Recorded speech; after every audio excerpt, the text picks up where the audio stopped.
ħbieb madwar Malta u Għawdex u bħalissa naħseb vera letteralment madwar Malta u Għawdex għax ħafna minnkom naħseb għadkom id-duru madwar Malta u Għawdex imħabba traffic. Imma msomm anyway. Il-lejla għanna messaġġ minn għand il-mulej isimgħu sewwa minn qalbkom minn wieħed mill-qaddeja tal-mulej wieħed minn uliet ta' din id-dar wieħed minn uliet spiritwali tiegħi u tal-mara tiegħi.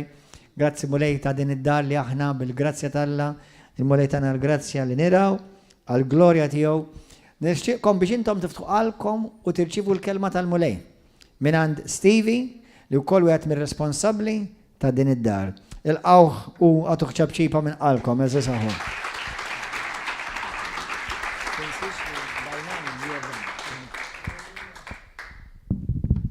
Ringrazzjaw il-mulej, halleluja. Ninsabna ċitat. Immentom il-familja tiegħi, halleluja. Naf li ħadd issapportjawni. Ħan nipritka bil-Malti, il-messaġġ li għandi tafu li nqa' diffiċli għalija nitkellem bl-Ingliż aktar aħjar. Imma jien tolbu flimkien, ħalli l-mulej verament jinqeda bija bil-grazzja tiegħu. U dak li għandu iwassal permezz ta' tiegħi jista' jwasslu lilkom. Dan ovvjament ma nagħmluhx għall-glorja tagħna, nagħmlu kollox għall-glorja tal-mulej. Amen. Iġri għajna tolbu. Nirringrazzjak Missier Qaddis. Abba Missier. Tkellem minn fommi Missier. Dak li għandek bżonn twassal il-lejla mulej. Nirringrazzjak mulej għax fejn aħna dajjef inti b'saħħtek mulej. Nirringrazzjawk mulej Qaddis tal-erflittina. Spiritu Santu tkellem inti. Nirringrazzjawk mulej Qaddis tal-onur u l-privileġġ li nistgħu nservu lilek mulej u nitkellmu f'ismek. Li nistgħu niddefendu lilek u lill-ismek mulej. Halleluja. Halleluja. Nixtieq inkantaw naqa' diska flimkien. Just hekk naqa' spontanja. Tkantaw miegħi? You are worthy of it all. You are worthy of it all. For from you are all things, and to you are all things. You deserve the glory, Jesus. You are worthy of it all. You are worthy of it all, Jesus. For from you are all things, and to you are all things. You deserve the glory. Grazie mulej. Hallelujah.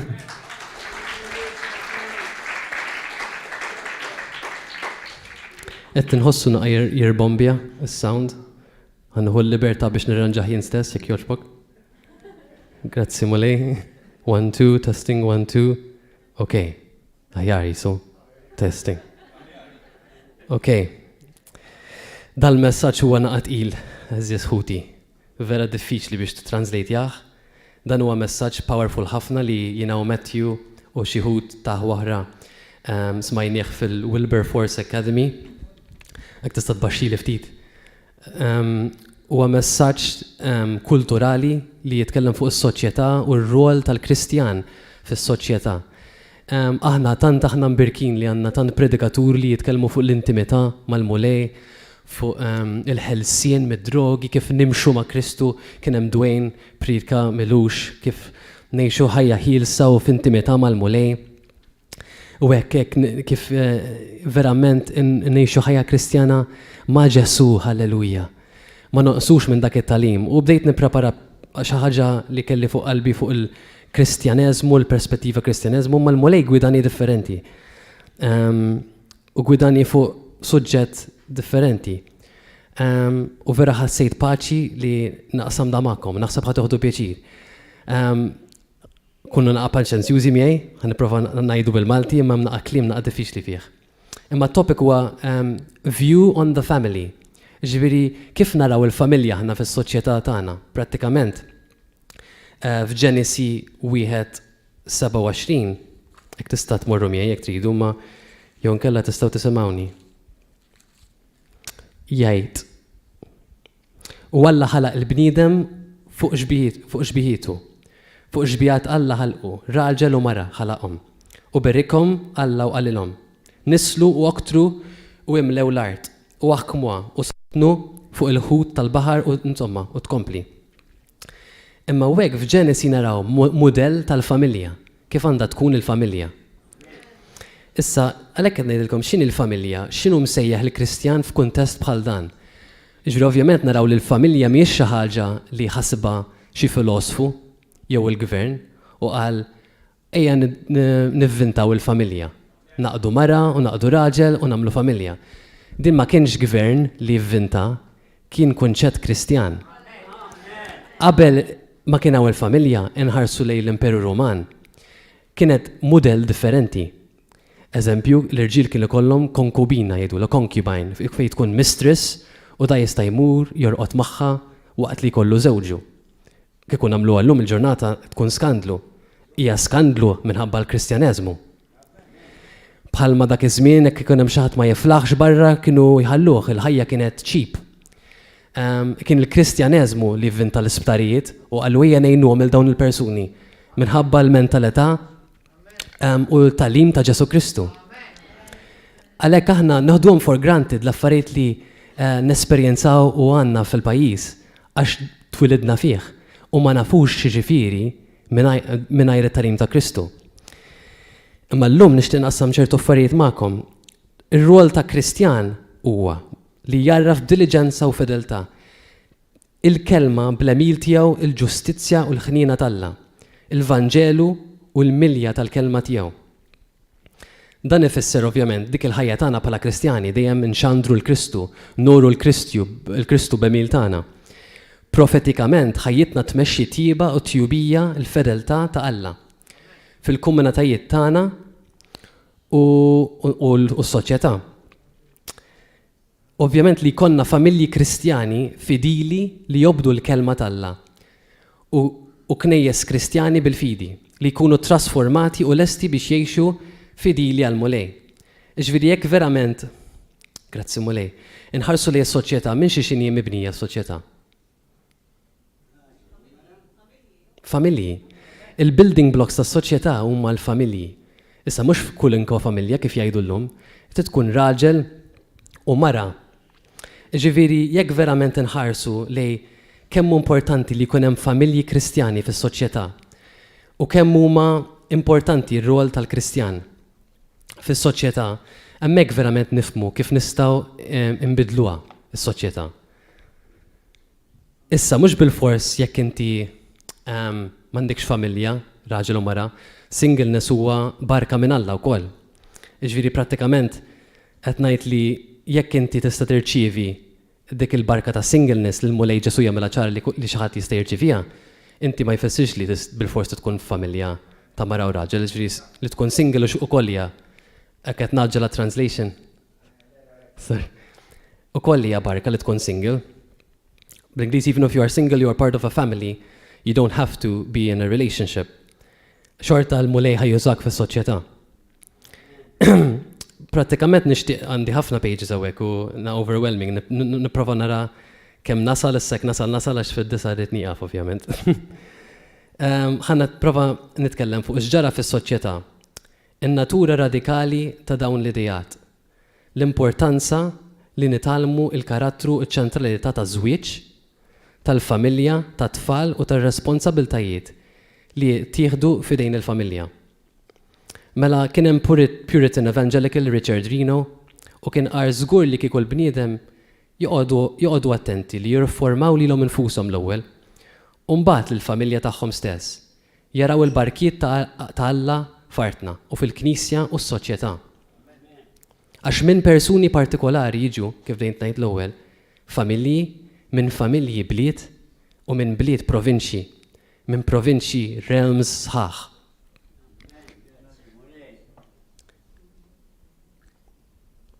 Ġifieri il-building blocks tad-dinja letteralment huma l-familji u ħanipprova nispjega x'jiġri meta ma nimxux ma dak il-mudell li tagħna l-Mulej. Din mhijiex xi rocket science biex nifhmu li l-soċjetà hija mabnija fuq il-familji, għalhekk hija importanti li nifhmuha għax neħduha for granted u jekk nifhmu aħjar l-importanza tal-familji nistgħu anke aħna ma nkunux qed nibżgħu biex nibnu familji. Infatti tafu li ħafna fis-soċjetà aktar u aktar l-irġiel isibuha diffiċli biex ikunu committed. In-nisa jisibuha vera diffiċli biex isibu irġiel committed u għandhom problema kbar bil-maskulinità ħafna mill-irġiel illum minħabba l-attakk fuq il-familja. Mela ħan nitkellem ftit fuq l-attakk fuq il-familja. Fl-1946 kien hemm wieħed fil-qasam political framework tal-UNESCO, dak kien jismu Julian Huxley, u dan kien kiteb dokument dal-policy. U pratikament dal-dokument ħadd ma kien jista' jaqrah għal xi 30 sena. U tista' tiftħu taraħ biss minn 1976 dal-dokument u kien jitkellem fuq il-liberalizmu u social engineering, l-inġinerija soċjali, ġifieri letteralment nies li jridu jbidlu s-soċjetà. U pratikament kienu inġiniera li nbidlet mbagħad ovvjament dan jista' naqrawh fil-1976, mbagħad il-ħajja kienet diġà nbidlet favorihom dawn in-nies, kienu ġa bidlu tant affarijiet, kienu kisru tant kristjaneżmu diġà li n-nies ħallhom ippubblikaw fl-aħħar dokument. Huxley ried l-unifikazzjoni ta' tradizzjonijiet f'ġabra komuni waħda. Global order kien jaf li taħt gvern wieħed biss u ordni globali reliġjuża biss tista' tgħaddi dan it-tip ta' ideoloġija. Il-viżjoni tiegħu kienet teħtieġ li trasformazzjoni l-ħsieb ta' tfal fil-klassi. Fid-dokument tista' taqra li fil-klassi bit-tfal ta' taħt 13-il sena sakemm it-tifel jieħu nnifs l-arja valenuża tan-nazzjonaliżmu. In-nazzjonaliżmu li tidentifika mal-pajjiż tiegħek u tissapporti l-interessi tal-pajjiż, dak li jfisser nazzjonaliżmu. Inti tidentifika mal-pajjiż tiegħek u tħares li l-interessi tal-pajjiż. U dar ra dik bħala xi ħaġa valenuża. Ra il-familja kristjana bħala xi ħaġa infezzjoni, infection. U kien jaf li inti biex tgħaddi dawn it-tip ta' affarijiet trid l-ewwel tkisser il-familja kristjana għax minn hemmhekk jibda kollox. Għal ħafna ħassiba sekolari jaħsbu hekk, infatti l-familja jarawha bħala infezzjoni kif għaklek u tfixtkel l-istattiżmu totali u l-ordni ugwalitarja huma jridu jġibu l-kulħadd l-istess. Fimt, m'hemmx aktar differenza bejn il-ġeneru, m'hemmx differenza bejn l-awtorità tar-raġel li hija mogħtija minn Alla. Riprogrammazzjoni bażikament, kompletament fil-fundazzjoni, fil-foundation tas-soċjetà tagħna li hija Kristu. Kif għattilkom qabel il-Kristjaneżmu jekk inħarsu lejn l-Imperu Ruman, naraw kemm kienet ċip il-ħajja, naraw kif kienu jitrattawhom. Allura kif irnexxielhom dawn il-Kristjani jibnu soċjetà Kristjana, familji sodi? Ovvjament nafu mill-kelma tal-Alla meta kien hemm il-persekuzzjoni, il-Kristjaneżmu kiber, mhux waqaf. U n-nies kienu jafu l-importanza tal-familji u kien hemm ħafna familji qed jikbru. Ħafna familji u dawn il-familji bnew soċjetà. Malta xi darba lek ingawdu dak li ngawdu minħabba l-familji ta' qabilna u l-liġijiet li għaddew dawk il-familji. Wieħed William Gardner kien qal ir-revoluzzjonarji kollha malajr jaraw li biex tbiddel l-ordni soċjali l-ewwel trid tbiddel l-ordni sesswali. Meta ngħidu l-ordni soċjali ġifieri in-natura tas-soċjetà. U kien jaf li jekk titbiddel is-soċjetà l-ewwel titbiddel l-ordni sesswali, is-sexual order, ġifieri l-familja. Tħammeġ il-familja, tbiddilha. Il-familja tradizzjonali li nafuha, l-unika tip ta' familja, wara kollox hija l-entità prokreattiva sesswali li teddetta ħafna mir-realtà soċjali tagħna. Aħna r-realtà soċjali tagħna minn familja nġibuha, nħarsu lejn id-dadi, lejn il-mami, nħarsu lejn it-sija, lejn nanna. Il-mod ta' kif id-dadi ġibruhom mal-mami, dawn l-affarijiet kollha minn hemmhekk l-ewwel nitalmuhom. Ir-ruoli sesswali, is-soċjalizzazzjoni tal-ġeneru, ġifieri kif it-tifel u t-tifla jħarsu lejn xulxin, kif jissoċjalizzaw ma' xulxin. Hekk billi niddefinixxu mill-ġdid in-natura sesswali tal-familja, nista' niddefinixxu mill-ġdid is-soċjetà nfisha. Ġifieri l-idea ta' din l-istrateġija li ilhom jaħdmu biex jagħmlu minn huma ix-xitan prattikament jużaw liedu biex ikisser dak li jipprova jagħmel Alla, ma jirnexxiex f'isem Ġesu Kristu. Grazzi mulej. L-idea kienet li dawk li jixtiequ jmexxu s-soċjetà f'kull direzzjoni li jridu, l-ewwel ikissru l-lealtà morali u reliġjuża kollha tradizzjonali. Ma tistax tirnexxi din l-ideoloġija ġifieri fejn iż-żwieġ tal-istess sess, l-edukazzjoni għal tfal li boj jista' jkun girl u kif u x'fatta ħanidħol aktar fiha aktar tard. Din ma tistax issir sakemm il-familja tradizzjonali tiġi imkisra. Is-sesswalità trid titneħħa progressivament mit-tisfiriet spiritwali. Jiġifieri ovvjament aħna nafu li raġel u mara, idin flimkien raġel u mara, bid-natura x'hekk ħalaqhom Alla, hemm kuntest spiritwali. Infatti, il-pastor dejjem jgħid, żwieġ huwa bejn mara u raġel, il-Bibja tgħid ma fis-sens u anke f'dawk li qegħdin fi Kristu. Mhux kullinkwa persuna u kullinkwa żwieġ huwa żwieġ, għax iż-żwieġ huwa Kristjan. M'hemmx żwieġ ieħor, m'hemmx żwieġ Hindu jew żwieġ Musulman, il-Musulman qed jikkopja l-Kristjan. L-unika tip ta' żwieġ u familja hija familja Kristjana. Ġifieri Grazzi Ġesu.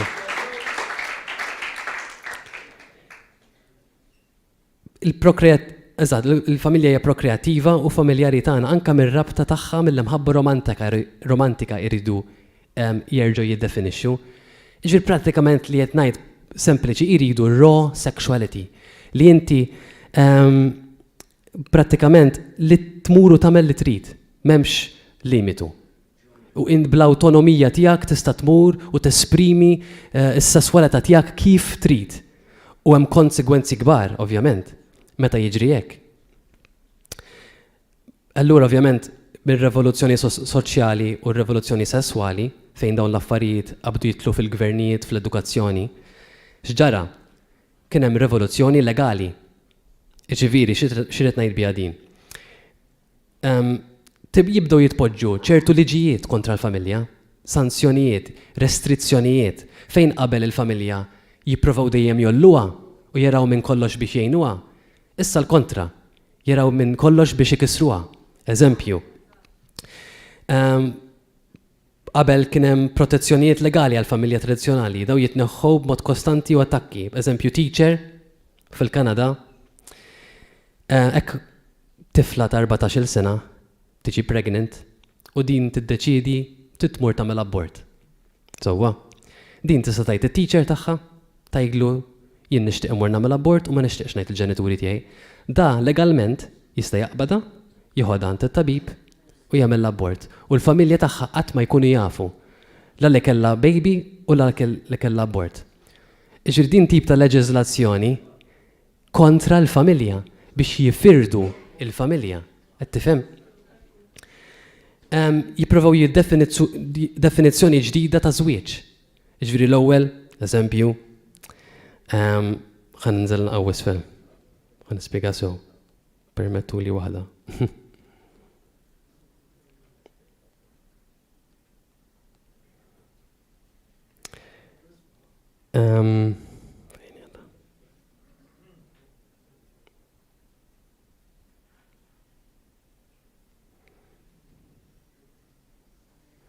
Ma jistax insiba, ma prattikament daw kienu issa niġi għalija wara, no worries.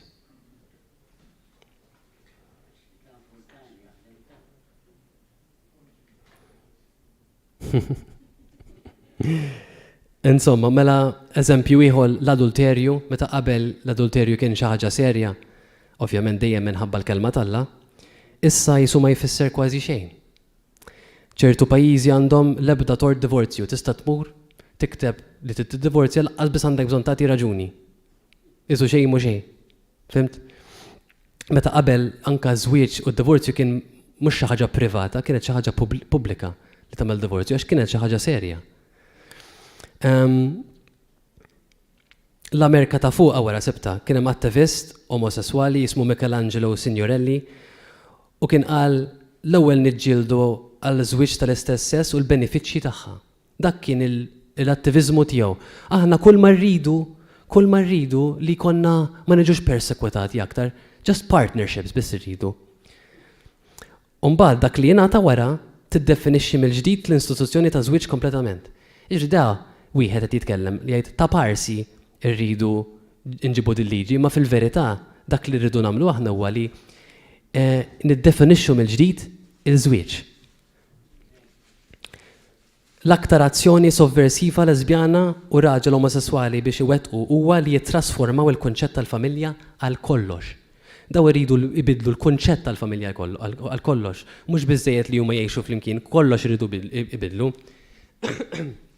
Ġifieri fl-Amerika ta' fuq għalulhom li huwa biss għad-dritt tagħhom li jagħmlu dak li jridu, jagħmlu mingħajr persekuzzjoni u prosekuzzjoni.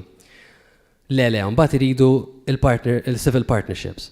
Mbagħad le rridu żwieġ, imma ma rridux niddefinixxuh mill-ġid iż-żwieġ tradizzjonali għax imbagħad ma jkunx vera inclusion jekk ma jkunx żwieġ. Mela l-ewwel tibda ma rridux persekuzzjoni. Mbagħad issa rridu civil partnership. Issa żwieġ kif jgħid il-pastor dabsu fi żwieġ. Ġifieri tista' taraw minn dawn l-aġenda tibda tħares irridu jiddefinixxu mill-ġdid il-familja. X'inhi familja? L-intenzjoni vera tagħhom ma kienx partnership, saħansitra biex ibidlu żwieġ u t-tisfira tal-familja. Waħda attivista, Barbara Potts, feminista ewlenija, qalet nemmen li fallew milli ħarsu u jindunaw u ma jistax jaraw in-natura radikali li qed nagħmlu. Ħafna mexxejja tal-Knisja sfortunatament damu bil-mod u l-għaġeb biex jindunaw fuq għadi biex jitkellmu. Nirringrazzjaw l-Alla li River of Love titkellem pubblikament fuq dawn l-affarijiet u li l-Kristjan mhux biss jagħmel dmiru fil-Knisja, imma nifhmu l-kunċett tas-saltna Alla u li l-Kristjan f'kull sfera tas-soċjetà għandu jkun hemm għax hekk tabbanduna l-edukazzjoni, il-politika u kollox min ħajħodha. Il-familja ta' Joseph Muscat u Roberta Bella kienu Kristjani jew le? Rabbuh? Issa ma nafx jien forsi kellhom prinċipji Kristjani. Le, żgur ovvjament ta' kull partit qed ngħid kullinkwa ġifieri għax qed ngħid huma fil-gvern. Imma fis-sens dawn kienu tfal ta' xi ħadd. Kieku kien hemm dawk il-valuri vera b'saħħithom Kristjani kienu jibqgħu jmexxu. Ġifieri dawn naraw daw l-affarijiet, daw l-effett kera li għandhom fuq il-familja u l-attakk li hemm fuq il-familja. Dawn xi wħud mill-affarijiet li attakkaw il-familja bihom. Ibidlu żwieġ, id-divorzju. Anka l-pornografi, dawk li jagħmlu l-pornografija u l-films tagħhom u minnu involut ħafna minnhom jaħsbuha u jagħmlu l-istess claims dwar in-natura umana u l-ordni soċjali. Il-pornografija qed ikollha effett devastanti fuq il-familja. Ma nindunawx kemm hemm nies ibatu mill-pornografija spiritwalment ukoll. Hija problema kbira, kien hemm studju li jippruvaw jagħmlu ġewwa l-Amerika tan-Nord biex iħarsu lejn l-effett tal-moħħ tal-irġiel u taż-żgħażagħ. Bażikament dawn iridu jagħmlu studju biex jaraw kif il-pornografija taffettwa l-moħħ tan-nies. U letteralment ma setgħux isibu biżżejjed irġiel biex jagħmlu dal-istudju li ma jarawx il-pornografija. Tista' temmena di ma setgħux isibu biżżejjed irġiel biex jagħmlu dan l-istudju. Li ma kienux jaraw pornografija. Ma setgħux biżżejjed, kulħadd kien kull ma saqsew kien jara l-pornografija. Ma kellhomx biżżejjed irġiel li ma jarawx. Għandu effetti korroħ fuq iż-żwieġ u tfal iżgħar u iżgħar isiru dipendenti fuqu, fuq il-pornografija. Jinbidlu l-attitudni sesswali meta tara l-pornografija.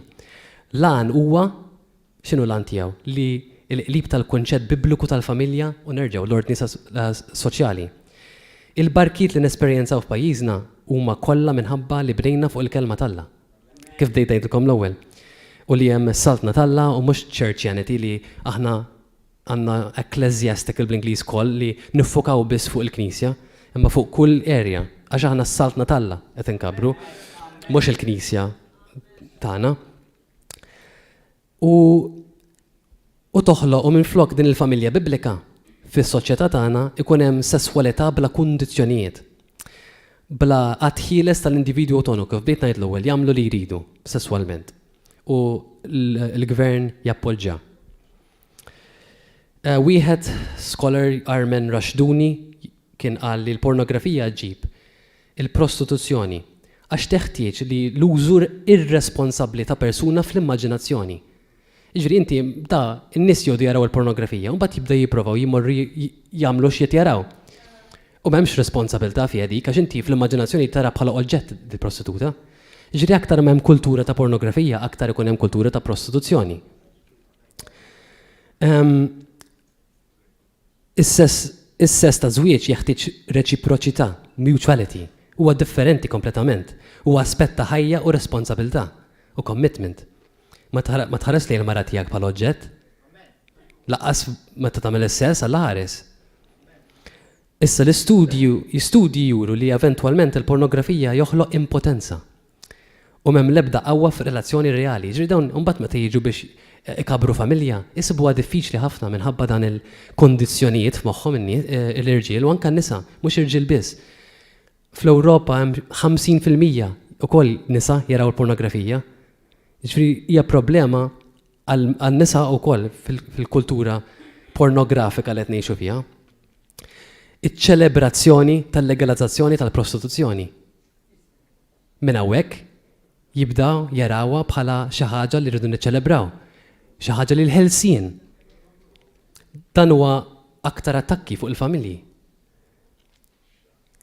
Jekk tqishom bħala norma u huma protetti dawn it-tip ta' liġijiet, mhix sorpriża li l-qrati jagħmlu dak li jagħmlu. Qegħdin ngħixu fi żmien ta' traffikar tas-sess tal-bnedmin u skjavitu sesswali globalment. Nisa żgħażagħ vulnerabbli, forsi mhux sabiħ nisimgħu da, imma affarijiet li jiġu abbużati u exploited, tfal jiġu exploited, mhux qed ngħid fl-Afrika fl-Ewropa.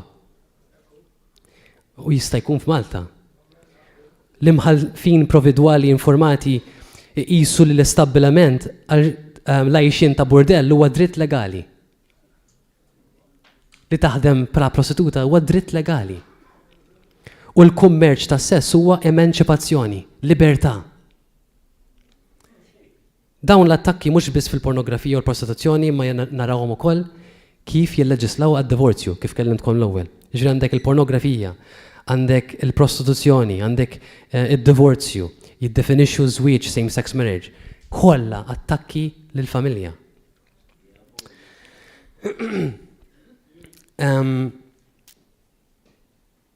Ħafna Kristjani nafu li hemm knejjes sfortunatament mejtin hemm barra, ħafna drabi naraw eżempji ta' ministri talla li jitilqu u jiżżewġu dawn żewġ adulteri jmorru biex taħt ministru talla jiżewwiġhom. Issa daw Kristjani suppost huma jirrappreżentaw l-istandard ta' familja. Ġifieri sfortunatament ukoll ikun hemm eżempji koroħ fis-soċjetà bħal dawn. Kien hemm żmien ukoll fejn anke meta hemm mod bibliku il-pastor kemm il-darba għallema bħala dottrina fejn hemm għal-divorzju meta jkun hemm sitwazzjoni verament gravi ta' adulteru, imma dawn huma verament eċċessjonijiet u jagħmilhom ċara Kristu u m'għandniex nillaxkaw u naħduha for granted. U xorta hija xi ħaġa li dejjem għandna nirrikonċiljaw kemm nistgħu possibbli. Mbagħad ovvjament nafu li hemm l-abort li jsostni dan l-legat dritt li tkun irresponsabbli u s-sess irresponsabbli u l-ħelsien mir-responsabilità ta' tfal. L-irġiel illum hemm barra tkellimhom ma jridux responsabilità ta' tfal. U żgur l-abort tinstama' tempting għalihom, ma jridux jibżaw ikabru familja, għax probabbli m'għandhomx eżempji ta' familja. U nerġgħu niġu għal talba għall-użu autonomu tal-ġisem. Irridu jużaw ġisimhom kif iridu huma. U tfal fil-ġuf jitnaqsu għal proprjetà personali. Għandu jintrema skont ir-rieda tal-bniedem. Għal ħafna feministi radikali, mhux biss in-nisa, anke irġiel hemm feministi fil-ħajja akademika fl-universitajiet illum issib irġiel feministi kbar. X'ġifieri feministi, ġifieri l-affarijiet, jitkellmu fuq l-affarijiet li qed ngħid jien bħalissa, jappoġġawhom. U jgħidu dawn tip ta' affarijiet. L-abort jgħin biex tkisser il-patriark ta' żwieġ u tfal il-patriarkat li żwieġ u tfal jiffurmaw fil-familja. Mbagħad hemm ambientalisti, environmentalists, feministi wkoll jgħidu l-abort ifisser it-tnaqqis tal-carbon footprint, naqsu d-depopulation, tat tip ta' affarijiet. Speċjalment mbagħad jibdaw jibatu l-viżjoni abortiva tagħhom lejn l-Afrika u nirringrazzja l-Alla dak iż-żmien Donald Trump kien jiddifandihom dawn il-tip ta' organizations. Jgħidulek li tagħmel abort hija ħaġa etika, li tagħmel hekk issalva l-pjaneta. Dawn l-idejat jużaw l-abort bħala għodda fil-ġlieda għall-istattiżmu totali li jridu ġibu, għall-abolizzjoni tal-familja privata u l-proprjetà privata wkoll. Għalhekk tnaqqas mill-isfera tas-sovranità tal-familja. Il-familja għandha sfera sovranità kbira. Ma nindunawx kemm hi b'saħħitha il-familja kif ħalaqa Kristu. Din hija l-ordni din li qed jiġri madwarna hija ordni antikristjana, irresponsabilità u ostilità lejn il-ħajja nnifisha. Nixtieq ngħidilkom naqa' good news imma ukoll. Bdejt ħafna bad news. Imma nirringrazzjaw Alla li Alla dejjem itina it-tama u dejjem għandna tama fiha għax dejjem hemm tweġiba. U nixtieq ngħidilkom l-spoiler minn issa tal-istorja li fl-aħħar Ġesu jerbaħ xorta. Jiġifieri toqgħodux tinkwetaw, vera dawn l-affarijiet jiġru u nkunu nafuhom biex nitolbu u biex aħna wkoll niffokaw u naraw kemm l-importanza tal-familja. Biex aħna bħala Kristjani nżommu sod ma dak li għalinna l-mulej. U verament nibnu familji Kristjani sodi. Hemm pockets madwar id-dinja anke l-Ewropa ta' revival ta' familji Kristjani. Ħafna tfal jiġru. Pockets ta' revival ta' ħafna Kristjani. Jibnu s-soċjetà jerġgħu. Jiġifieri hemm moviment, il-mulej qed jagħmel affarijiet kbar. Vera naraw dawn l-affarijiet jiġru, imma nistgħu nerġgħu nimmaġinaw soċjetà Kristjana. M'għandux għalfejn nkunu pessimisti. Hemm tama biex nerġgħu nirrimaġinaw għandna tattiki, għandna l-istrateġija, għandna l-kelma talla, nafu x'iridu nagħmlu, nibnu familji sodi Kristjani, nibnu soċjetà soda mibnija fuq il-kelma talla u nerġgħu kif xi darba l-Imperu Ruman kien. U bidluh aħna nagħmlu l-istess. Ħanidilkom storja vera sabiħa. Din jisimha mara kien jisimha Theodora. Fejn qiegħda Theodora? Awwel, okay. Toħos ħafna sħana. Tista' tbaxxu lejżi, tagħmlu li pjaċir. Mingħajr ma nafu mela, prattikament l-istorja dik kienet tifla u kif tajda bil-Malti, 6 seklu. Ġifieri 500 sena wara Kristu. Għax hekk taħdem hekk tajt 600, 6 seklu ifisser il-500. Strange, ma. Ġifieri xi 500 sena wara Kristu kien hemm dil-mara jisimha Theodora. U din hija vera storja sabiħa. Theodora kienet tifla żgħira u missiera kien negozjant tal-annimali fl-arina Romana. Dak iż-żmien f'dal-Imperu Roman, kif dejt ngħidilkom dan huwa dak iż-żmien. Missiera imut miskina dit tifla kull ma kellha 8 snin. U kif kien komuni inbiet għal prostituzzjoni. Dak iż-żmien biex taraw il-ħajja kemm kienet valura. Normali kienet dik. Fl-età ta' 8 snin. Minn żagħżugħa. Theodora hija prostituta bi prezz għoli meta tikber. Ġifieri tikber u ssir prostituta ta' prezz għoli. U qed tikkampunja takkumpanja raġel di Theodora kienu għandu għal xi business fl-Afrika f'xi negozju u jirrabja magħha u jabbanduna lil Theodora.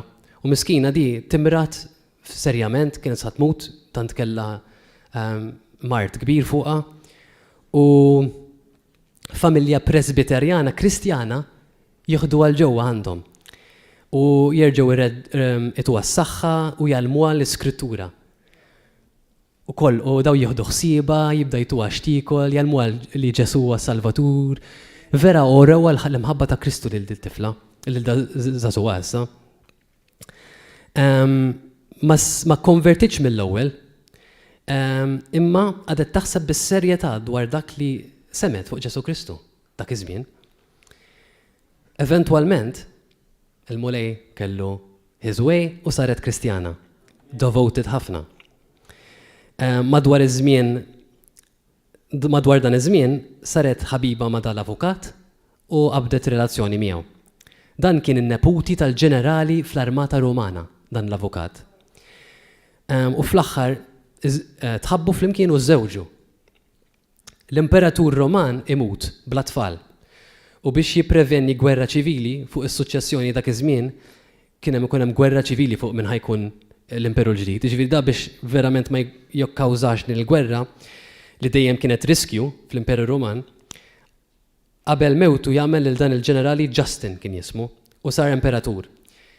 Ftit wara jmut da Justin u l-uniki erridi tiegħu kien in-neputi tiegħu jismu Justinian. Dan li kien li żewweġ lil Teodora. Dak kien l-avukat li żewweġ il-Teodora, kien it-tifel ta' dan l-imperatur. Allura x'jiġri? U jsir l-imperatur u Teodora ssir l-imperatriċi ta' Ruma. Minn skjavitu sesswali ta' 8 snin u prostituta għall-imperatriċi ta' Ruma. U meta Justinian li huwa wkoll issa sar Kristjan jiltaqa' għal kodifikazzjoni mill-ġdid tal-liġi ta' Ruma, ġifieri kien hemm żmien fejn da issa kellu jagħmel il-liġi ta' Ruma. Kienet jgħidu l-kodifikazzjoni ta' dak iż-żmien, ħerġa jibdew jagħmlu l-liġijiet. Teodora tkun hemmhekk waraħ il-kwinti tinfluwenza lilu. Tinfluwenza lil żewġa u għandha influwenza diretta fuq l-avukati biex tiżgura li r-riformi legali li jsiru issa ikunu skont il-kelma tal-Alla.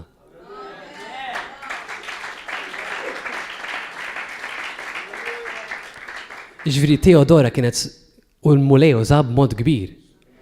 Instrumentali kienet fil-tibdil tal-liġijiet fl-Ewropa. Il-kontribut tagħha jidher b'mod partikolari fil-liġijiet li għandhom x'jaqsmu mal-istatus tan-nisa. Issa di forsi dak iż-żmien kien tajt di feminista, ma kienx feminista għax li taqbeż għal drittijiet tan-nisa ma jagħmlekx feminist. Ġesu stess kien jaqbeż għad-drittijiet tan-nisa. F'din il-kodifikazzjoni f'dak iż-żmien ta' Ruma, hemmhekk bnew it-tradizzjonijiet legali Kristjani li saru magħrufin bħala l-kodiċi Justinian. Tista' tfittxuhom the Justinian Code. U rridet tiżgura li dak li tajt il-Bibja dwar il-familja ikun fil-liġi. Din kienet, tista' timmaġinaw, kienet kultura promiskwa ħafna, ostili ħafna lejn in-nisa. Literalment qabel Teodora u Justinian, il-familja kellha status limitat ħafna dak iż-żmien. Eżempju, jekk imut ir-raġel, il-familja kienet tieħu jabdu jitfgħu il-mara tfal barra fit-triq, tkun widow, u dak kollu xi kultant ir-raġel ikollu kontratt ma' dil-mistress tiegħu tieħu kollox il-mistress. Jiġri literalment it-tip ta' liġijiet li biex jipproteġu l-familja ma kellhomx dawn. U kienet komuni ħafna li tiġri din, jiġri jabbandunaw imut ir-raġel u l-familja tispiċċa barra, affarijiet hekk. Dan Justinian qal fis-servizz ta' Alla m'hemm l-ebda raġel jew mara jew raġel jew il-sir ħieles. Jiġifieri fl-aħħar m'hemmx differenza bejn ukoll tal-Bibja bejn mara u raġel fis-servizz ta' Alla. Jiġifieri dik kienet diġà statement kbira dak iż-żmien. Din kienet rivoluzzjoni legali għall-Imperu Roman. Teodora ma kienx feminista kif għattilkom, però kienet mara li kienet qed taġixxi fit-tradizzjonijiet bibliċi. Kienet waħda mill-akbar rivoluzzjonijiet legali fl-istorja tad-dinja. Dak li ilu jiġri fil-kultura tagħha huwa fil-fatt rivoluzzjoni ta' dak li Alla kien beda, dak li tiġi fil-kultura tagħna, kien rivoluzzjoni ta' dak li Alla kien beda permezz ta' Teodora. U naf ovvjament ħafna aktar madwar id-dinja, imma din kienet instrument kbir. Hemm 3 poteri bażiċi fis-soċjetà. Meta nanalizzawhom, meta nanalizzawhom daw il-tlet poteri, nindunaw l-istrateġija ta' kif aħna nistgħu nerġgħu nimmaġinaw soċjetà Kristjana u naraw ukoll kif l-attakk nistgħu waqfuh. X'inhu huma dawn it-tliet affarijiet?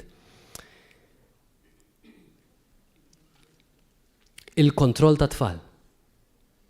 Waħda minnhom. Huwa assolutament kritiku għaliex li tinfluwenza, tigwida u tifforma l-tfal hija li tirregola l-forza tal-futur. Il-kontroll ta' tfal huwa l-gvern tal-kors tal-futur. Din hija waħda mir-raġunijiet li l-edukazzjoni statali moderna hija tieħu l-edukazzjoni ta' tfal f'idejha.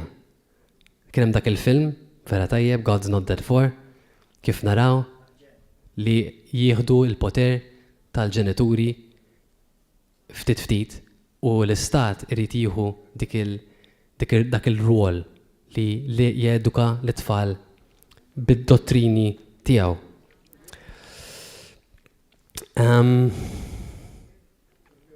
Jaljenawhom l-tfal mill-ġenituri, mir-reliġjon u għandhom strateġija edukattiva li jintużaw biex joħolqu dawn il-ġenerazzjonijiet kulturali u jissaparawhom mill-familja.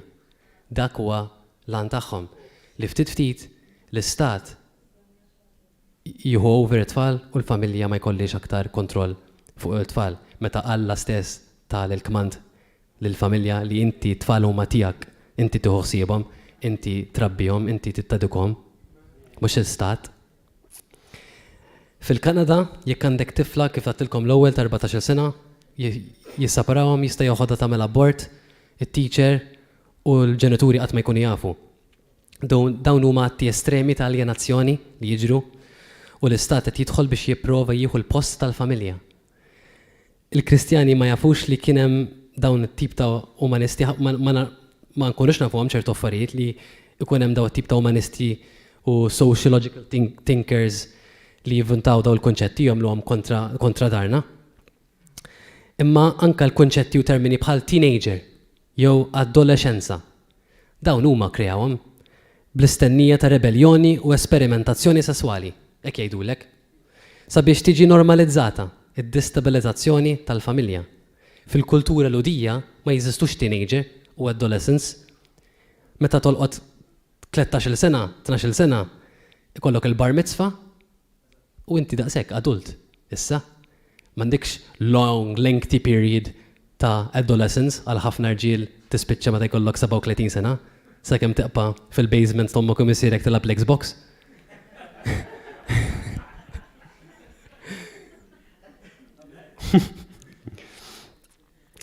Il-kontroll ta' tfal huwa wieħed mill-akbar poteri f'kull soċjetà. Il-mistoqsija li aħna bħala Kristjani rridu nsaqsu lil nfusna hija: il-viżjoni ta' min se tirregola lil uliedna? Ta' Kristu jew tal-Gvern? Ta' Ġesu. Amen. Kemm il-darba smajnija, Iva, għandna bżonn naħsmu dwar skejjel Kristjani u l-edukazzjoni fid-dar. Xogħol jibes għax jiswa l-flus, l-edukazzjoni fid-dar ifissru sagrifiċċji f'dan iż-żminijiet li qed ngħixu fihom. Il-kontroll għat-tfal fil-Kristjaneżmu jingħata lit-tfal u lill-Kristjani, mhux lill-Gvern. X'inhi t-tieni poteri li basic powers of society? Il-kontroll tal-proprjetà. Interessanti. Il-kontroll tal-proprjetà. Tismawa? Il-kontroll tal-proprjetà kienet oħra li Alla ta' lill-Kristjan. Ma kienx il-Gvern li ta' il-kontroll tal-proprjetà lill-bniedem, kien Alla. Fil-liġi biblika espressa permezz ta' Teodora, eżempju ieħor, fit-tradizzjoni legali tal-West, il-kontroll tal-proprjetà jingħata lill-familja. Il-missier ma setax ineħħi l-mara u t-tfal, u l-mara nata dritt legali għal-proprjetà tal-familja biex tipprovdi u tippreserva għal-familja. Dawn il-liġijiet għalhekk ġew formati biex tipproteġi dejjem il-familja. Leġislaturi soċjalisti fitxew li jibdlu dawn il-liġijiet. Kellhom diffikultajiet imma għax sabu reżistenza mill-familja. U x'jibda jagħmlu? Jibda jagħmlu sanctions, it-taxxa fuq il-proprjetà, jibdew taxxi fuq il-wirt u jekk l-istat jattira din it-tip ta' taxxa fuq il-wirt, u mbagħad inti tibda sibha diffiċli. Eżempju, għandu kull ma nafx hekk fl-Ingilterra tant hemm taxxa għolja fuq il-wirt li ħafna nies jispiċċaw jbeħħu għad-dar. Ma għax ma jkunux għax tant hija immedjata li tħallasha ma jkunux jistgħu iżommu. Jiġifieri immaġin inti kollok wirt imma hemm taxxa wisq għolja fuqha. X'tagħmel? Kollok tbieħha daqshekk. Kliftu l-wirt.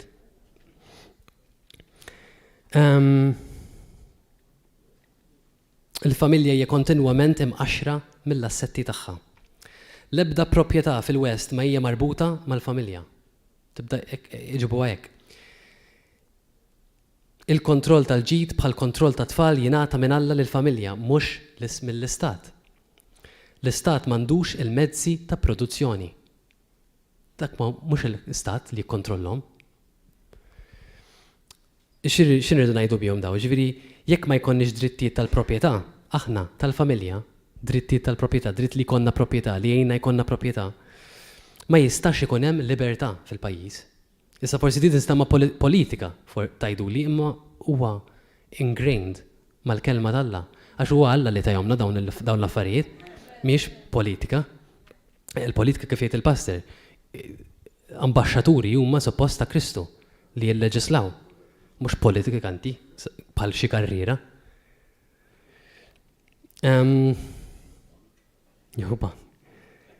U ma jistax ikun hemm prosperità fil-kultura, jekk ma jkun hemmx proprjetà, il-familji jkollhom proprjetà.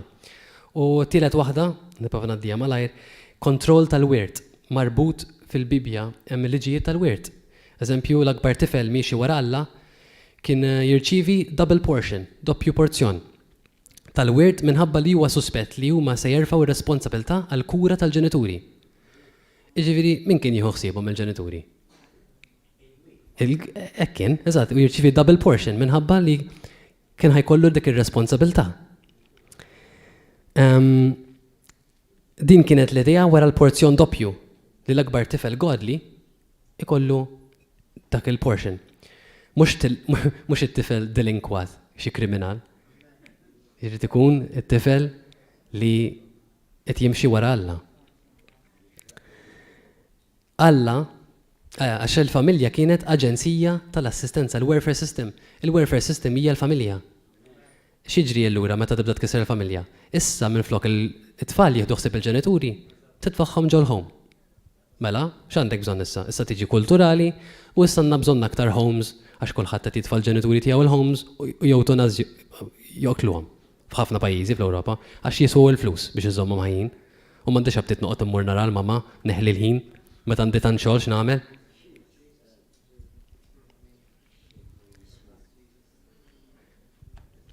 Ġifieri il-welfare system li tieħu ħsieb il-ġenituri hija foundation Kristjan. Minn hemmhekk tibda u tiswa l-gvern biljuni ta' flus. Mela l-gvern irid jalla mit-tfal tiegħek ġandu ħafna fuq xi jagħmel issa biljuni ta' flus mit-taxxi tiegħek u affarijiet laqas biss tidhom jitalmu. U mbagħad għandek il-welfare system, jiġri issa mhux aktar it-tfal jieħdu ħsieb il-ġenituri, mela l-gvern ukoll irid jieħu ħsieb mela tiswa aktar flus mit-taxxi tiegħek ukoll. Ħafna tkissir minħabba għax titlaq mill-foundation li Alla ġat għandna il-fingerprints.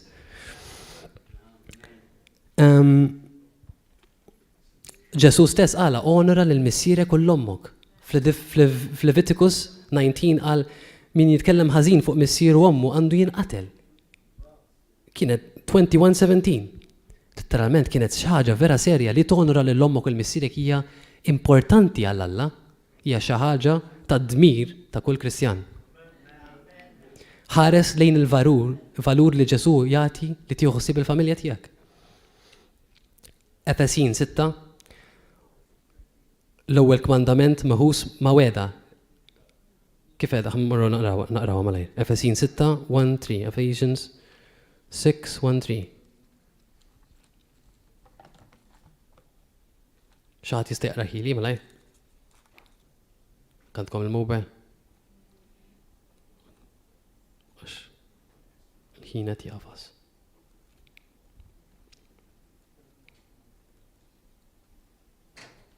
Thank you.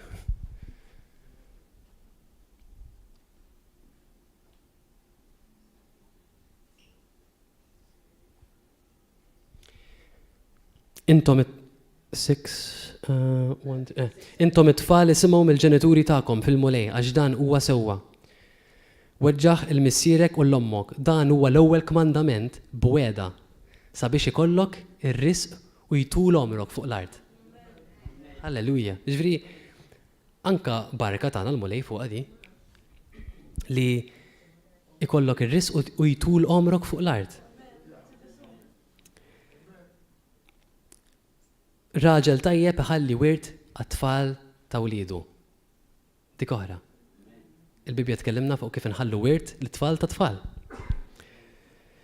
L-istat modern hawn jgħid jien l-akbar brother, jien dak il-brother godly li suppost nieħu ħsieb il-familja u jagħmel lilu nnifsu ħu l-kbir, brother il-kbir, il-big brother. Il-grande fratella, zad. Ġifi kellimtkom fuq l-ispejjeż li ovvjament tiswa għal-gvern ukoll dik. Ħanaqbes ftit hawnhekk għax jafas il-ħin. Prattikament il-familja għandha seta għal-ġid. Il-familja daqshekk hija importanti, hija l-well-being tas-soċjetà. Fidejna għax aħna l-Kristjani ta' din is-soċjetà. Ġifieri jekk aħna nibnu l-familji b'saħħithom. U l-ewwel net għalhekk għattilkom aħna mberkin tant nisimgħu pritki sbieħ f'din il-Knisja fuq kif għandna nimxu ma' Kristu, kif għandna ngħixu ħelsien, nixxirku flimkien naqraw il-kelma nqattaw ħin ma' Ġesu biex dik il-ħajja verament nesperjenzawha. U minn dak il-post nibda nibnu familji Kristjani u s-soċjetà tagħna tibda tikber. Il-kultura umanistika moderna ħeġġet lill-irġiel kif ukoll in-nisa l-aktar l-irġiel biex jitilqu mir-responsabilità tagħhom, biex jaħarbu mir-responsabilità u jissirqu lis-soċjetà mill-barka. Hija importanti li dawn l-irġiel hemm barra jaraw il-ħajja tagħna u jgħidu wow, jiena rrid dik il-ħajja, ma rridx ngħix raġel vogue, il-fashion il-ġdid tar-raġel, bla responsabilità, bla commitment, tittaqqal waħda tmur tagħmel abort, jaraw li l-ħajja tiegħek hija aktar prospera u aktar xi ħaġa li tittimxi warajja aktar minn dik.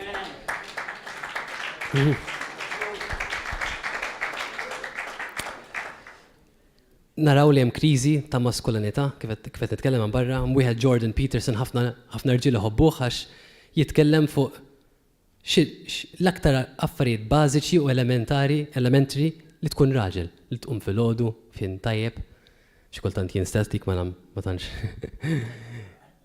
firm handshake. Affarijiet basic li tkun raġel.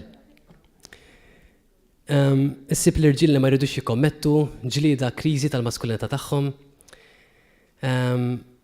Xi tfisser li tkun bniedem responsabbli, li tagħmel li jkollok job, affarijiet basic. U dawn l-affarijiet huma l-affarijiet li kull missier għandu jkun qed jgħallem lill-ibnu. U jekk m'hemmx familji b'saħħithom min ħajjallemhom. Allura nipproduċu kultura ta' irġiel vogue. Vogue ġifieri fashion ġdid. Mexxejja responsabbli fid-dar tagħhom għandna bżonn. U hemmhekk jibda il-proċess mill-familji. Issa jekk nitkellmu ħafna jien barra jitkellmu fuq id-drittijiet tal-minoranzi. Jekk irridu nitkellmu fuq id-drittijiet tal-minoranzi, nitkellmu fuq il-familja Kristjana. Għax dik saret minoranza issa. Mhux hekk. Jekk ma jkun hemmx familji Kristjani, jkun hemm diżastru soċjali, chaos. 39% tal-familji biss għandhom ommu missierhom hemm żewġin fin-Nord Amerika, 39%. U għet jinżel. Ma fissem Ġesu Kristu għawek jitla. Għax nitkellmu pozittiv dejjem, ħalli naraw dak li nemnu. L-axħar good news, nix naqsam ma'kom għax vera resaq il-ħin. Kif ħa nirreġixxu għal din il-problema? Mela, L-importanza hija li nitalmu l-karattru u ċ-ċentralità ta' żwieġ. Naqraw il-kelma talla nisimgħu pritki fuq l-importanza tal-familja fuq żwieġ, tat-tfal u tar-responsabiltajiet li jittieħdu f'idejn il-familja. L-ewwel gvern, l-ewwel skola kienu il-familja. Hemmhekk tibda kollox. Ħanħarsu l-koll il-potenzjal għall-immaġni mill-ġdid tas-soċjetà Kristjana biex ikonna soċjetà Kristjana li hija l-unika tip ta' soċjetà li ħadd irnexxi jkollok il-paċi fiha għax Alla mhux ħajbierek soċjetà oħra. Hija soċjetà Kristjana. U din hija possibbli biss bit-twaqqif ta' familji Kristjani. Ovvjament kollox irid jaħdem fit, irridu wkoll nitolbu u insomma. Eżatt, ġifieri prattikament Alla ħalliha f'idejna di aħna pajjiż Kristjan u issa bil-grazzja tal qed naħdmu wkoll fil-politika biex nippruvaw mill-aktar biex nagħmlu differenza.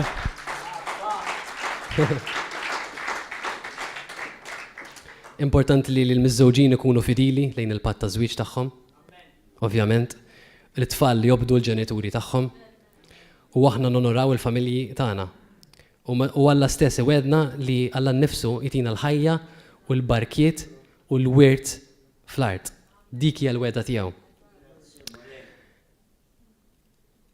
Jalla jkun tajjeb miegħek ikollok ħajja twila għalhekk għandna bżonn kuraġġ u fedeltà u tama. Din hija ċ-ċavetta għat-trasformazzjoni tan-nazzjon. Għalhekk hemm attakk fuq il-familji għax jaf ix-xetan li jekk ikisser l-ewwel il-building blocks il-familji ħadd kisser is-soċjetà. Imma jekk aħna nibnu familji sodi ma jista' jagħmel xejn. Amen.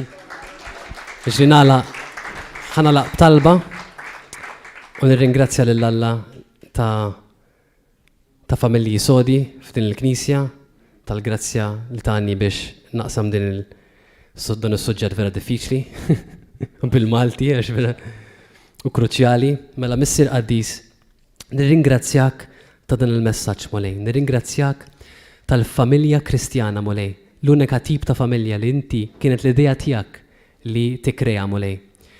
Nitlob Mulej Qaddis issa stess għall-familji tar-River of Love u ta' Malta.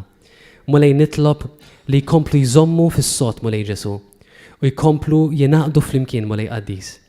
Nitlob il-barka tiegħek fuqhom Mulej Qaddis. Nitlob Mulej Ġesu li jkomplu jisimgħu il-kelma tiegħek Mulej, li jkomplu jħobbu lil xulxin u jgħinu lil xulxin Mulej Qaddis, li anke tfal jgħinu lil ġenituri li din fil-homes f'pajjiżna Mulej Qaddis u li qatt ma nkomplu nsiru għar imma nmorru direzzjoni l-oħra Mulej, li nkabru soċjetà Kristjana Mulej, hekk irridu f'pajjiżna Missier. Erġa' Mulej ġib dik it-tama Mulej Qaddis f'qalb il-poplu tiegħek u f'Malta biex verament ngħixu familji sodi Mulej Qaddis u nibnu lil Malta kif jixraq ilha. F'isem Ġesu Kristu. Amen. Amen. Nixtieq ngħid xi ħaġa qabel ma morru. Xi 5 snin ilu jiena kont fuq programm ta' Xarabank. U kont kemm il-darba fuq bosta programmi ta' Xarabank.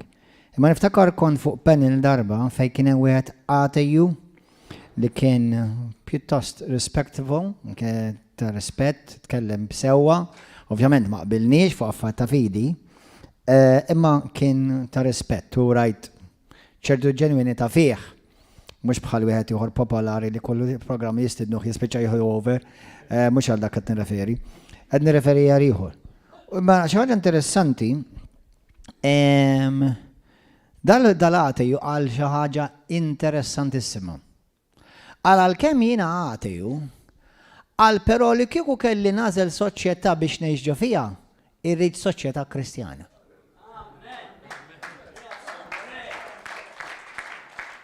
That was very, very interesting. Li kieku jgħidha Gordon John Manxie, kulħadd jgħid, mhux ovvja li ħajjgħidlek da, ma dak għatiju qala. U għatiju jaf li ma hemm l-ebda soċjetà fid-dinja li jgħix fiha, sewwa li tipprovdilu sew ateju, sew reliġjuż, sew agnostiku, sew ta' kull kulur, ta' kull taste ta' sess. Kulħadd f'soċjetà jrid jgħix kristjana, believe it or not, għax is-soċjetà kristjana hija l-unika soċjetà li toffrilek libertà tal-espressjoni, libertà ta' twemmin, libertà ta' ħajja, libertà ta' għażla, libertà ta' ima. Hija l-unika soċjetà li toffrilek verament libertà. Kwalinkwa libertà oħra, jekk hux marxista, jekk hux b'kull rispett musulmana. Mur ara l-pajjiżi musulmani, ara kemm xi libertà l-LGBTIQ. Hija l-libertà f'soċjetajiet fejn trabbew f'soċjetajiet kristjani. Sewwa il-messaġġ kristjan għan-nies tal-LGBTIQ xorta hija messaġġ ta' mħabba, għal messaġġ f'soċjetà kristjana, għal messaġġ lill-atiju hija xorta messaġġ ta' mħabba, għal f'soċjetà li hija waqfa u fundata fuq talim kristjan, għal kull għadu tiegħek il-messaġġ huwa xorta messaġġ ta' mħabba. Allura minnu dan il-inkri tkun imtektek li ma jgħix f'soċjetà kristjana. Anka jekk ma jagħmilx magħha, il-soċjetà kristjana xorta tħallek fil-libertà jgħixha. Alleluja! Glorja l-mulej! U jiena nħeġġeġ il-linkom aħwa Maltin u Għawċin, Kattolċi, Protestanti, Evangeli, Battisti, Pentakostali, biex intom f'din l-elezzjoni li ġejja, u anka ta' waraw dak kollu li għad il-mulej tina grazzja naraw, li intom tagħmlu għażliet li tivvotaw kandidati li għandhom valuri kristjani u jgħixuhom u jitkellmu fuqhom issa. Għax hekk ma jitkellmuhomx fuqhom issa, mhux ħajitkellmu fuqhom wara li jkunu mdellajna fuq. Jekk ma jirrikonoxxilx l-Alla hawn, kif jaslu hemm jaħsbu li huma Alla. Qed tifhmu aħwa, għalhekk inħeġġeġ il dawk kollha li tiraw dal-messaġġ li dak li qal Stevie. Steve interessanti, Steve għallu l-Bonici ġej minn familja ta' politikanti. It-nejluma missiru sewwammu kienu involuti fil-politika u ġej minn background dati u agnostiku, ġvera. Ġveri, ura, ġveri da mux bħal ħafna minna ħna trabbejna nsara forsi bċertu stil u bċertu morali, darra l-ħajja xissarraf ħajja ta' soċjetà mingħajr Kristu. Alleluja. U għala kien u mobilif għaziz għawa, u għaddaw kolla li forsi dawk li għatma smajtu l-messagġi tijaj, imma forsi l-lum tħaltu klikjajtu għax rajtu l-dan il-ġuvni gustus. Halleluja. Grazie mulej. Halleluja. Imma u għattejdu ħad pjaċir tisma kienet informativa ħafna din il-messagġ. Għaziz għawa, Malta, fuq il-bandira tagħna, hemm is-salib. Hemm qaddis li jaffeċ ras l-iljun, ras id-dragun, sorry. San George, tal-Qrima. Sewa, ma dak mux tal-Qrima, dak tal-Maltin kollha. Anyway, ġifieri il-bandera tagħna mela bajda għal-purità, ħamra għad-dem ta' Kristu. Bis-salib li jirrepreżenta l-Ġesu Kristu. Eluf ta' toroq f'Malta huma msemmin wara ismijiet ta' qaddisin li aħna naqra fuqhom fil-Bibja. Meta l-politikanti jitilgħu fil-Parlament u jiġu appuntati fil-uffiċċju ministerjali tagħhom, jagħmlu ħalfa quddiem Alla u jbusu s-salib. Għal dawk li intom forsi għandkom il-mentalità li tħallatx il-politika u r-reliġjon, naqbel miegħek. Imma l-Kristjaneżmu jidħol f'kollox. Jiġifieri Kristu jidħol f'kollox. Jekk kien Kristjan, nagħmlu mod Kattolċi, Protestanti, Ortodossi, Evangeliċi, Pentekostali, kull min għandu vera Kristu, inti l-Kristu ma tidħolx fil-Parlament u tgħidlu wara Ġesu, inti qbem. Għax issa jiena bħalissa ħanieqaf minn Kristjan. Imma issa mbagħad kif naħroġ mill-Parlament issa nerġa' niġi ninaqgħod miegħek ta' bambin. Sewwa. Eżez aħwa, kull minnu Kristjan, il-Kristu jidaħlu fil-Parlament, jidaħlu fil-xogħol, jidaħlu fil-politika, jidaħlu fil-governanza u bħal meta aħna għandna parlamentari li jiddiskutu l-abbord. X'ħat tagħmlu intom li jiddiskutu l-abbord? Jitla min jitla fil-gvern wara l-elezzjoni li miss, mhux tal-li m'għandux jidħol l-abbord, tal-li qasantkom taħlu 1 cent ieħor mit-taxxi tal-poplu fil-maġġoranza huma kontra l-abort u li Kristu intom taħilfu biex intom jinvolvi Kristu fil-tmexxija tagħkom mhux ħajkun magħkom tiddiskutu l-abort.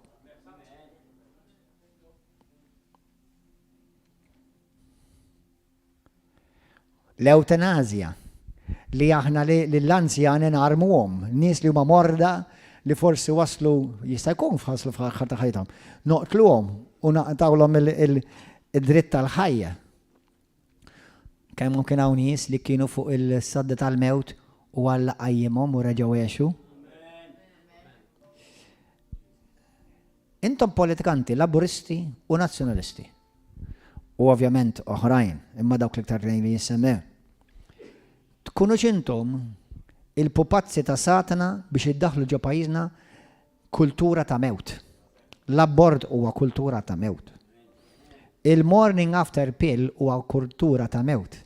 Li nillegalizzaw il-prostituzzjoni huwa kultura ta' mewt ta' identità. Li aħna smajna l-lejla minn Steve hija fejn m'hemmx il-figura ta' om u ta' missier joperaw f'kuntest kif Alla ħalaqhom taf xemm konfużjoni u kriżi ta' identità.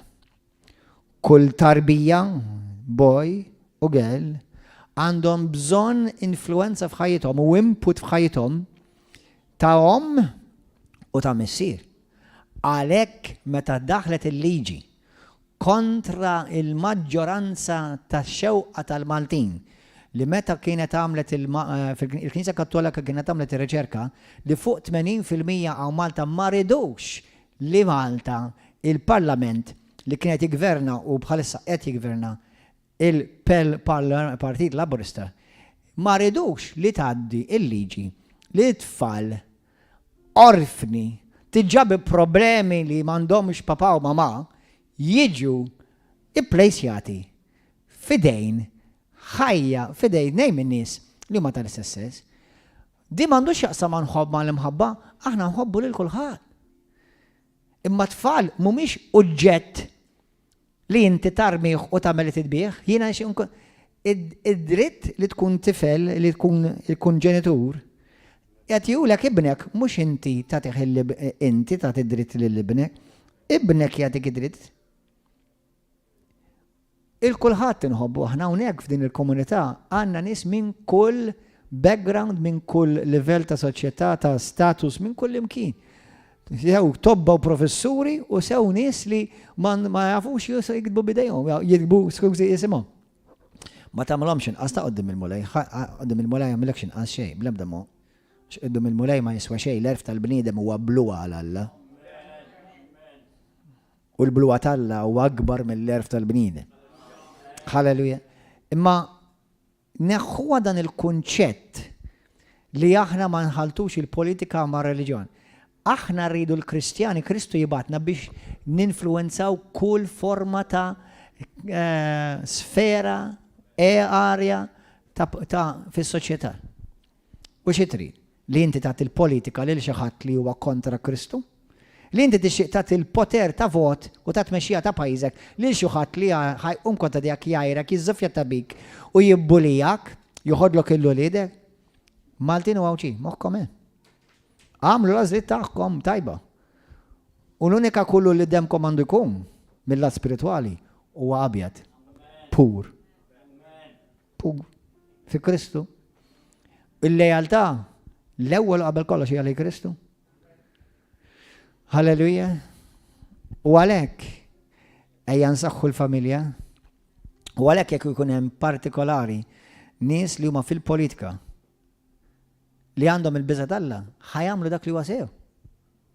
Ħajamlu dak li huwa sew. Għalhekk inħeġġitkom toqgħodux tiddejqu tinvolvu ruħkom, morru morru mad-dinja kollha, imma ħallu l-Parlament barra. Ma għax hekk Ġesu. Morru mad-dinja kollha. F'Malta tinsewx ukoll il-politika, dak ukoll parti mid-dinja kollha. U kunu dawl fejn hemm id-dlam. U fil-politika f'Malta hemm ħafna dlam. Jekk taqra l-gazzetti ta' ġimgħa waħda biss ukoll tista' tinduna kemm hemm dlan fil-politika. Ta' ġimgħa waħda biss taħseb wara ta' snin. Amen, eżis aħwa. Issa min ma jrix jisma'. Jekk inti temmen fil-libertà tal-espressjoni, għabad huwa għala channel. Skużi tu għalik, ħadd ma batali. Inti tara. Halleluja. Dan huwa kliem għal min irid jiswa, għal min huwa ta' rida tajba u b'mod fuq kollox huwa kliem għal nies ta' Alla. U Malta għaw ħafna suppost nies ta' Alla, biss għaw 30 komunità kristjana. Għaw madwar oħra xi 35 komunità oħra neokategomenali. Ma nafx kemm il-komunità oħra għaw karizmatiċi. Mela fil-maġġoranza suppost Malta huma ta' Alla. Huma ta' Alla. Kiku vera huma ta' Alla kiku ngħidlek jiena minn ħajtla fil-gvern li jmiss. Kiku kollha huma ta' Alla. U nista' nassigurak fil-inwieħed li mhux ħajtla li kiku huma ta' Alla.